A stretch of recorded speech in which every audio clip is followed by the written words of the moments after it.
Welcome to MacroCode. If you're new to this channel, consider subscribing. So on our previous video, we did something on our employees management system. So this is a continuation of our employees management system. So yet on our previous video, we created users. So you're able to pull users from our database. As you can see on our table, we have some users within our ASP.NET users table. So these are the users that we actually displayed on our application here. And we were able to also add a user, register a user within our application. I'll just do one. So if you register a user, then provide the username, then password. Then if we say register user, then we were able to have our user details created. So you can see these are the details that we've just created. So on today's video, I'm going to go through how we will be able to add roles within our application. So remember, before assigning roles to the users, we need to create those roles.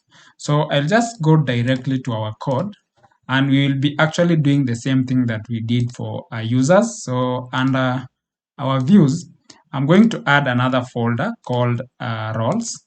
So new folder. Then we are going to call these roles.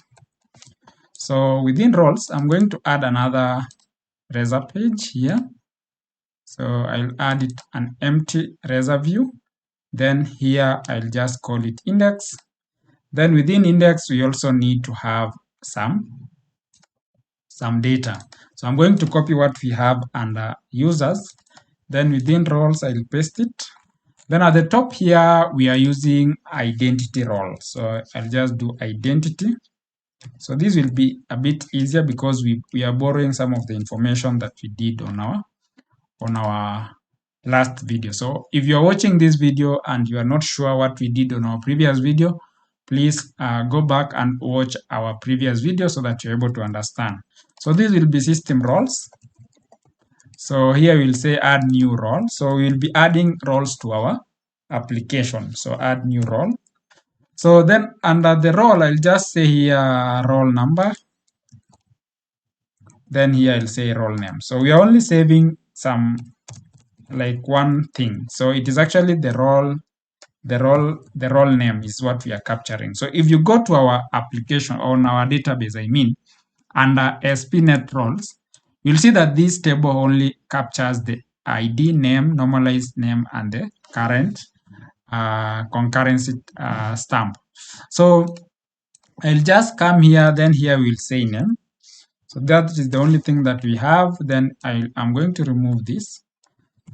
There we go. So the next thing that we need to do is to display this list. So to display this list, we need to create a controller. So I'm going to create a controller. Then I'm going to name it roles controller, which is actually an empty controller. So I'm naming it a roles.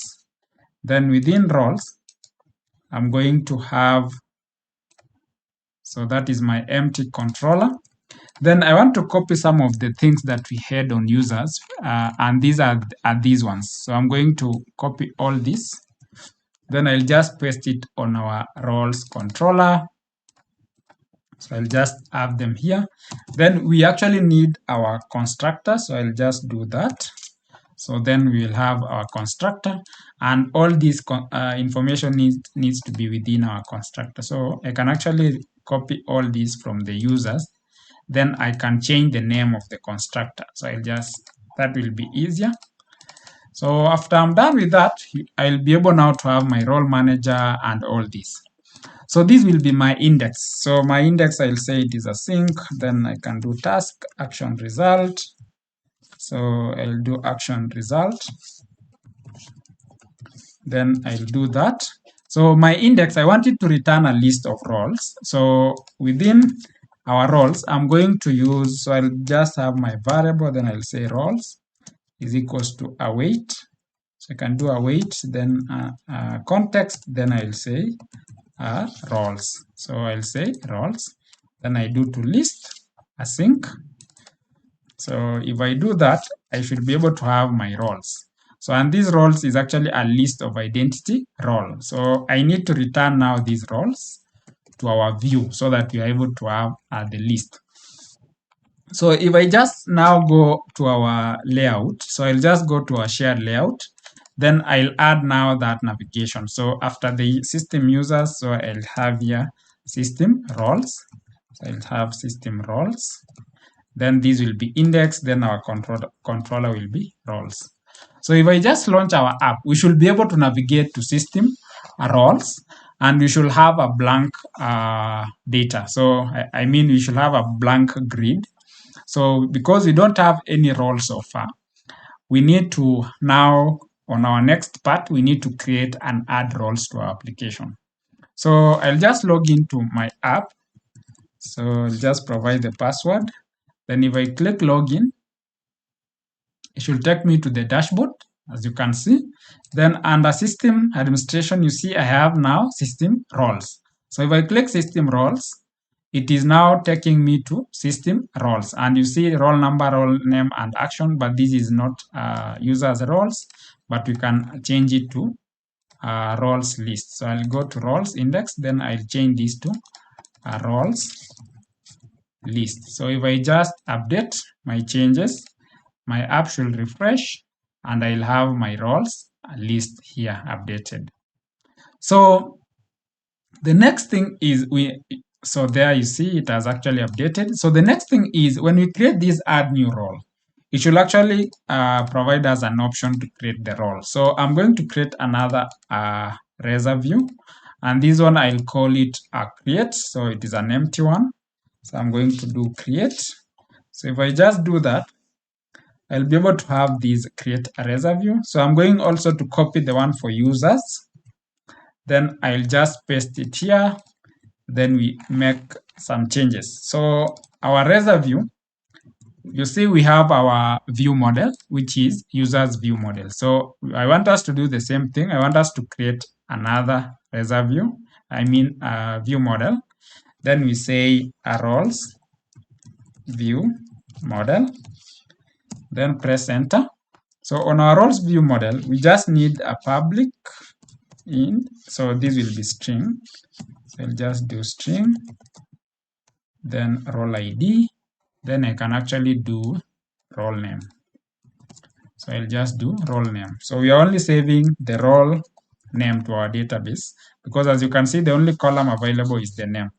So on our next part, I'll be showing you, assuming on the roles, you want to add the person who created, the date it was created, when it was modified. We'll be doing that on our next video. So keep in touch. So then I'm going to use these roles view model and create. So I'm going to have it here. Then here I'll say new user roles. So I'll say new role. So this is actually new role. And you can imagine the only thing we are capturing is the role name. So I'll just have here the role name, here the role name. Then I'm going to do away with all these options here. Then you are just now left with the role name. So then I'll say register. So I'll say save role, and this will be saved. Then I think that is the only thing that we need to do. But now when we come to create, so I'm going to copy some of the things that we had on our create. So on our create for the users, we had this create. I'm going to borrow it, and the users and the roles I'll also paste. So that is okay. Then I'm going to copy the same thing for create user. So I'm going also to copy this. Then under roles, I'll just come back here and paste as well. But now our post, so you see this is create HTTP get. So for us to view the page that we want to now submit the data, it will actually come here. Then when we click on save role, it will now post our data here. But what we are expecting is the roles view model. So this is what we are expecting. And here we are dealing with identity role. So here I'll just do identity role. And I'll also do that here. Then I'll say this is role. And I'll actually do away with all of this up to here. Then I'll just say role dot name. So we are now assigning the value. Then I'll say here dot role name. So I'll only assign that. Then on the user manager, I'm not going to use user manager. We said now the user manager is used to deal with anything related to users. Then you see we have the sign-in manager. So when we are dealing with roles, we have now the role manager. So I'm going to use now role manager. So here I'll just do role manager. Then here I'll now pass my role here, but you are not passing anything with the password. So I'll just do create a role. Then after that, it should redirect me to index. So if we launch our app now, we should be able to have our create doing creating the role and everything. So let me just see as our app launches. So if you're new to this channel, subscribe. We notice most of you guys are watching our videos and you don't subscribe. So please subscribe. So I'll just do here admin. So then I'll just log in. So if I log into our app, I should be able to see the roles. So I'll come here to system roles. Then you can see we have the role number, role name, and action. So if I click add, it will take me to our new page. So here we only need to add one thing. So one of the roles that you can add, we can say super administrator. So super administrator. So if I click save, you see it has actually given us a unique ID that is actually system generated, and it has given us the role name. So if I also do a new, so I'll say administrator, we have super and administrator. So if I do that and save, you can see I have administrator. I can also click and say HR. So I'll say human resource. So we'll be able to see how now we tie these roles to our users. So then another thing I can say ICT manager. So these are the roles that we have. So I'm going to create some of the roles here. So I can also say maybe finance manager. So after I'm done with that, you can see. So these are some of the actions that you can do. So as you can see, I have my role number and the role name. So if I go back to my application, so where are those data being saved? It is under ASP.NET roles. So if I do that, select, you'll be able to see my ID, name, then a normalized name, and we have the concurrency stamp. So that is a simple way to add roles in our application. So assuming we want to update these roles, so we can actually do an update. So I'm going to add another, razor view here. Then I'll say edit. So I'm going to have edit. So that edit will actually borrow what we have under create. So I'll just copy that, then go back to it. Then I'm going to use, so I'm going to have a roles view model. Then here now, instead of form SP action, this we can update to edit, or we can say update. Then here I'll say edit. But for us to do the edit, we now also have to come here. Then we need an edit action. So I'll just copy the one for create. Then for the edit, so here we'll do edit. But for the edit, we need one thing. We need a string with that is the ID for that role that has been selected.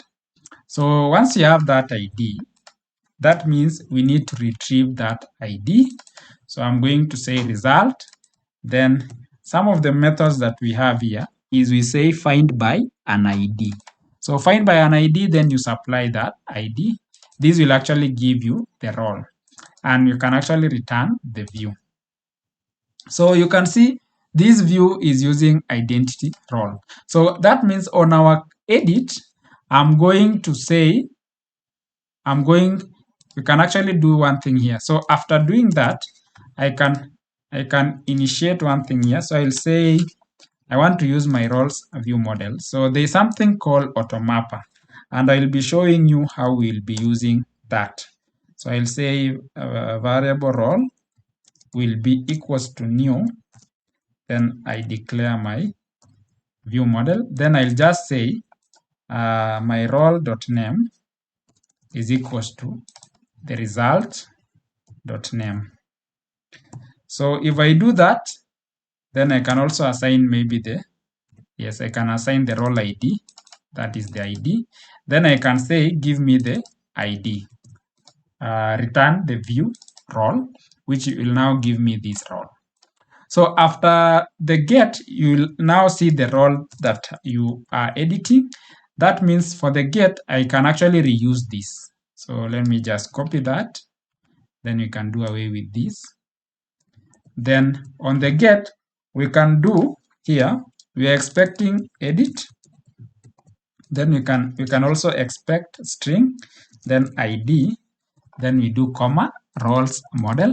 Then now we will also do this. So we will get the ID, we will get the details of that role. So I'll do a result, then I find it by string ID. So I'll say ID. Then here I will say result.role.name, and I give it my new role name. Then after that, after doing that, I need to do final result is equals to role manager.update. So we need to update. So we do update async, then we pass our result here. So we'll just pass our result. It will now take it with the new result. Then here we'll say final result succeeded, then go back to index. So that is how we should be able to do. But now when we come back to our edit, I want us to do something within this form. So here I'll just do input. So I'll do input, then I say class, then hidden. Now I'll just do input, then I say sp4, then can do away with this. Then here I'll say role ID. Then here I'll just say type. Then I want to display that there, but I want to hide it. So I'll say type. Then this I can say hidden. Then I can close this. So if I do that, this role ID, so I can do role ID. Then I can say, so this will be my role ID. So on the roles, I can actually do one thing here. Instead of saying role ID, I can say ID. Let's just change that. Then come to edit. Then here I'll say ID so that we don't get a lot of problems. Then here I'll just do ID. So if I do that, we should be able now to edit our roles. But before that, under index, we need to add our actions. So you see on our actions we are doing, I think we have it already. So edit, then we have edit, then edit. And we are passing the ID. So let's just launch our app. Then we should be able to edit a role. So I'll just put a breakpoint and edit action. So I'll just put a breakpoint here so that you're able to see what happens. So I'm going to put a breakpoint there. Yeah. Then if I go back, I can log in. So I'll just do that. Then if I say sign in, I'm going to go to the dashboard. Then under roles, you see this finance, or we can actually work with this super administrator. So if I click here, you'll be able to see edit. So if I click edit, it will come with my string. So you see string ID, we are expecting this is a GUID. Then we are expecting to get the details of that role from the database with that ID.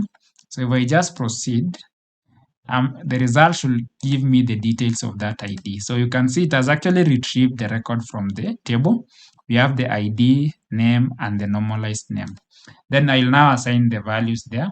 So if I proceed, I should be able to go back to my role manager. You see, it is now under edit. Then we have our URL here. That is the ID. But now you see our role name, we have our super administrator name already pre-filled because we are editing. That means we need to pull the data that is there in our table and display it. So I want us to have a space here. Then when we click save, it should now take us to the post method here. So I'm going to hit there. Then if I click save, it will now come here. We should be having a string. You see, we already have the string and the new name.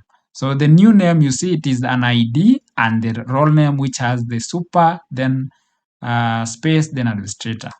So if we do that, we need to retrieve the record first to ensure it is there. So that means it is there. Then we need to assign the new name as super administrator. Then after that, we are now updating our table with the new results. You see, it is super administrator, then normalized name is super administrator. So if we proceed, it should now take us to the index, you see. And if you see on our role name, we have the super, then a space, then administrator. So if I just remove now these breakpoints, I'm going to come here, then I can edit human resource. So I can say human resource manager. So I can add manager so that you're able to see. So if I say save role, I should be able to save. Then we have the ICT manager. And here I can say system administrator. So here I'll say system administrator. Then I can add another role. Maybe I can call it a procurement officer. Then when we save that, we should be able to have that role. So you can see we now have our edit. Then we can have, so I think we can only have this edit, delete. So in case you want also to delete, you can do the same thing. So we also have the methods here. So you can do delete, you see, you're able to delete a role. You can actually do, there are a lot of methods here that actually you can find by name, find by an ID. You can check if the role exists. So you see here, instead of doing that, so let me just do that. So if we are editing, you see we are actually using string, then ID. So if we want to, when we are posting, because we want to update, we can actually check if the role exists. So we can say role exists. And we supply, what should we supply? We can supply the role name. So here I'll just do, if you don't want to have multiple role names. So if you check that first, if the role doesn't exist, so let me just do that. So we find the role. But now let me just do this. Assuming check if, so you can do your check if exists. If you don't want users to be creating roles that are duplicate. So if check if exists, you see this actually returns a boolean. So then you can say if this doesn't exist, if not that, then you can actually do this. So if it doesn't exist, we can actually now proceed and create our role. So I'll just do that. Then here I'll also return my view. So that is it. So if I do that, let's try and create a new, the same role that we've created. So if I just do that, let me have a breakpoint here. Then I want us to create the same, or we edit. You can actually, because we have done this on editing, so you can edit one of the role with the same name. So I'll just do that, then pass my password. So if I click sign in, I should be able to sign in. And if I go to system roles, I should be able, so if I want to edit super administrator, so I'll go to edit, it will give me the same name. So if I click save, it will come here and pass the role name. You see super administrator and check if the role exists. So this should return true. That means the role already exists. You see, the role exists. So if the role exists, there is no need of updating. So I'll just go directly and jump into our return view. So if I just step into, you see, it has not gone inside here. So it has moved directly to our role to return view model. So that means, so if I just do that, and it will give me that. So there's another way we can display maybe errors or even alert messages. So we'll be dealing with that on our next video. So if you're new to this channel, consider subscribing. So that was what we intended to cover today, and see you in our next series. Bye.